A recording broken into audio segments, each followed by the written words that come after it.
नमस्कार, आप देख रहे हैं खबर चुनावी है और मैं हूं आपके साथ हितेश व्यास। खबर चुनावी है में आज जिसमें हम लगातार आपसे चुनाव से जुड़ी महत्वपूर्ण खबरें दिखाते हैं। आज शुरुआत करते हैं आज की 5 बड़ी पॉलिटिकल खबरों के साथ में। पहली खबर है वन नेशन वन इलेक्शन को लेकर से जुड़ी हुई, जिसमें पूर्व राष्ट्रपति रामनाथ कोविंद की अध्यक्षता में बनी कमेटी ने अपनी रिपोर्ट राष्ट्रपति द्रौपदी मुर्मू को सौंप दी है। दूसरी खबर जिस पर आज बात करेंगे वो है छत्तीसगढ़ में जारी कार्टून पॉलिटिक्स की। बीजेपी के कार्टून नेटवर्क से चौथा कार्टून निकला है। बीजेपी ने कांग्रेस के रायपुर लोकसभा प्रत्याशी विकास उपाध्याय का कार्टून जारी किया है।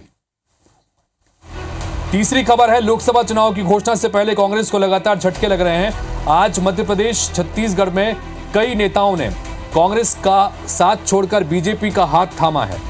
चौथी खबर पंजाब में भी कांग्रेस को झटका लगा है। सांसद परनीत कौर आज बीजेपी में शामिल हो गई हैं। परनीत कौर कैप्टन अमरिंदर सिंह की पत्नी हैं और पटियाला से सांसद हैं। पांचवी खबर सीएए पर जारी सियासी घमासान पर है। दिल्ली के सीएम अरविंद केजरीवाल और ममता बनर्जी कानून के खिलाफ मुखर हैं।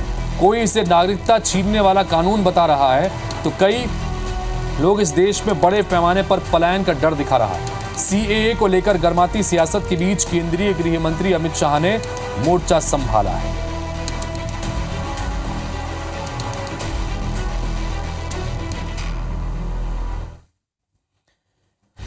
अब इन खबरों को विस्तार से देखते हैं। लोकसभा चुनाव से पहले कांग्रेस को लगातार उनके नेता झटका दे रहे हैं। आज मध्य प्रदेश और छत्तीसगढ़ से कांग्रेस के लिए फिर से बुरी खबर आई।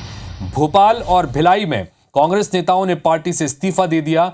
बात भोपाल की करें तो 21 कांग्रेस के नेता आज बीजेपी में शामिल हो गए। जबलपुर समेत कई जिलों के ये कांग्रेस नेता हैं, जिसमें सभी नेताओं को प्रदेश के मुख्यमंत्री डॉक्टर मोहन यादव और प्रदेश अध्यक्ष वी डी शर्मा ने पार्टी की सदस्यता दिलाई है। वहीं छत्तीसगढ़ के भिलाई में कांग्रेस को झटका लगा। यहां पर जोन 3 के अध्यक्ष जालंधर सिंह बीजेपी में शामिल हो गए। उनको सांसद विजय बघेल ने भाजपा में प्रवेश कराया। इधर इस पर कांग्रेस से रिएक्शन भी सामने आया है। मध्य प्रदेश कांग्रेस के प्रदेश अध्यक्ष जीतू पटवारी ने दल बदल को लेकर कहा कि लालच और डर से आदमी अपनी आस्था बदल लेता है।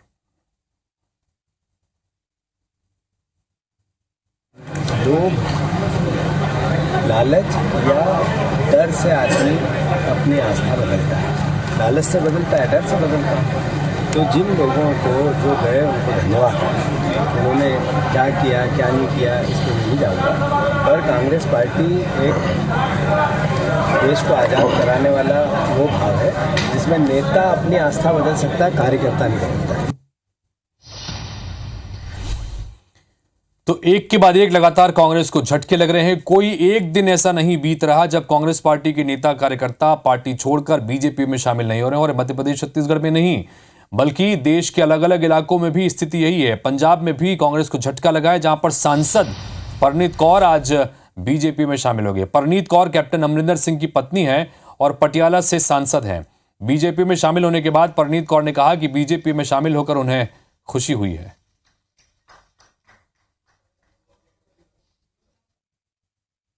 मैं भी इनके साथ जुड़कर एक हिस्सा बन के भारतीय जनता पार्टी की काम करना चाह रही हूँ।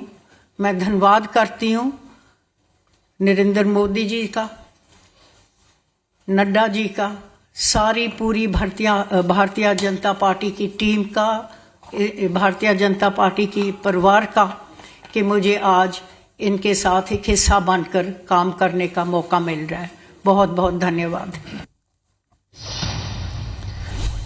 तो छत्तीसगढ़ बीजेपी के कार्टून नेटवर्क से चौथा कार्टून निकला है। कार्टून नेटवर्क इसलिए क्योंकि लगातार एक के बाद एक कार्टून सामने आ रहे हैं। बीजेपी ने कांग्रेस के रायपुर लोकसभा क्षेत्र से प्रत्याशी विकास उपाध्याय को लेकर एक कार्टून जारी किया है।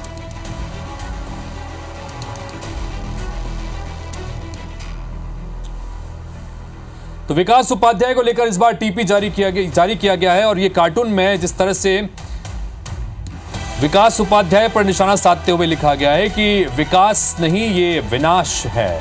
इससे पहले बता दें कि भूपेश बघेल के खिलाफ भी इस तरह का एक पोस्टर जारी किया गया था। फिर जांजगीर चांपा से प्रत्याशी पूर्व मंत्री शिव डहरिया के खिलाफ भी इस तरह का एक पोस्टर निकाला गया। फिर ज्योत्सना महंत जो कि वर्तमान में सांसद हैं कोरबा लोकसभा की, वहां पर उनके लिए भी पोस्टर निकाला गया। और आज रायपुर के लोगों से ये पोस्टर निकालकर ये कहा गया है कि रायपुर वासी सावधान, इस विकास के साथ विनाश आता है। और विकास उपाध्याय को इसमें निशाने पर रखा गया है।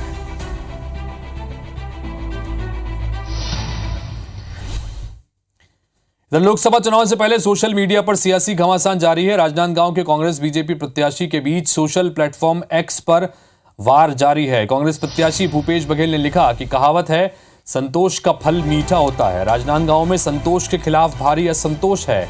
इधर बीजेपी प्रत्याशी संतोष पांडे ने भी लिखा कि फल तो जनता ह चकाधिस कका आप मनला। कांग्रेस सरकार में सामाजिक सौहार्द बिगाड़ा गया है। संतोष पांडे ने ये पलटवार किया है। तो भूपेश बघेल की तरफ से एक तरफ ट्वीट किया गया और ये लिखा गया कि कहावत है कि संतोष का फल मीठा होता है, लेकिन राजनांदगांव की जनता कह रही है कि संतोष का फल कुछ नहीं मिला, संतोष के खिलाफ भारी असंतोष है।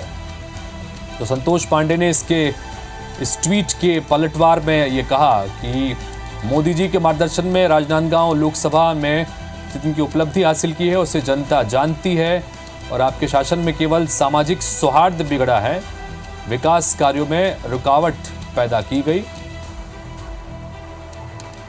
और अपराध को बढ़ावा दिया गया। कुल मिलाकर संतोष पांडे की तरफ से ये जवाब आया और इस पर छत्तीसगढ़ कैबिनेट मंत्री रामविचार नेताम ने रिएक्शन दिया है। एक बार सुनिए उनको।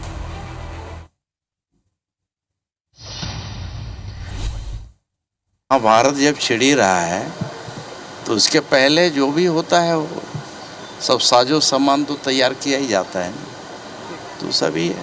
हथियार तैयार किया जा रहा है एक तरह से बीजेपी की तरफ। हथियार हमारे सब तैयार हैं, उसको कहीं कहीं चला करके देखा जा रहा है, लॉन्चिंग कर रहे हैं।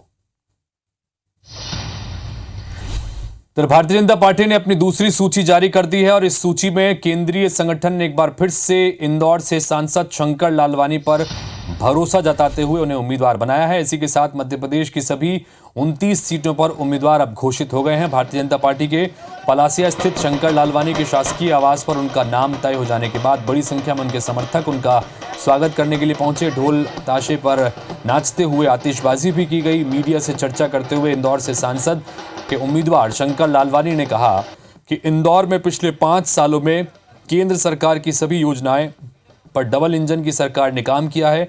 आने वाले 5 साल में इंदौर को ट्रैफिक मुक्त बनाना है और शहर का बेहतर मास्टर प्लान तैयार करना है। इंदौर और इंदौर के आसपास की प्रोजेक्ट की बात करो, केंद्र सरकार से 25,000 करोड़ के प्रोजेक्ट इंदौर और इंदौर के आसपास चल रहे हैं। ये पूरा इकोसिस्टम डेवलप करता है, आईटी हो, स्टार्टअप हो, हेल्थ हो, एजुकेशन हो, सब में हमने काम किया है और इसी के कारण आज इंदौर शहर उम्मीदों का शहर है, तेजी से बढ़ता हुआ शहर है। समस्या हमारी ट्रैफिक की है इंदौर प्रमुख, हम प्रयास करेंगे कि इस ट्रैफिक समस्या इंदौर से हल हो। वन नेशन वन इलेक्शन को लेकर पूर्व राष्ट्रपति रामनाथ कोविंद की अध्यक्षता में बनी कमेटी ने अपनी रिपोर्ट राष्ट्रपति द्रौपदी मुर्मू को सौंप दी है। वन नेशन वन इलेक्शन पर कमेटी ने 18,625 पन्नों की रिपोर्ट तैयार की है। रिपोर्ट में 2029 में एक साथ देश के चुनाव कराने की सिफारिश की गई है। यह रिपोर्ट 191 दिन के रिसर्च का नतीजा है। कमेटी ने सुझाव दिया है कि एक साथ चुनावों के लिए सभी राज्य विधानसभाओं का कार्यकाल अगले लोकसभा चुनाव तक खत्म होने वाली अवधि के लिए हो सकता है। हंग हाउस नो कॉन्फिडेंस मोशन होने पर बाकी 5 साल के कार्यकाल के लिए नए सिरे से चुनाव कराए जा सकते हैं। पहले चरण में लोकसभा विधानसभा चुनाव एक साथ कराए जा सकते हैं और उसके बाद दूसरे चरण में 100 दिनों के भीतर लोकल बॉडी के इलेक्शन कराए जा सकते हैं। रिपोर्ट में यह भी कहा गया है कि विधि आयोग के प्रस्ताव पर सभी दल सहमत हुए तो 2029 से ही इसे लागू किया जाएगा। साथ ही इसके लिए दिसंबर 2026 तक 25 राज्यों में विधानसभा चुनाव कराने होंगे। मध्य प्रदेश, राजस्थान, तेलंगाना, छत्तीसगढ़ और मिजोरम के विधानसभाओं का कार्यकाल 6 महीने बढ़ाकर जून 2029 तक किया जाए, यह भी उसमें सुझाव दिया गया है। इसके बाद सभी राज्यों में एक साथ विधानसभा और लोकसभा के चुनाव 2029 में होंगे।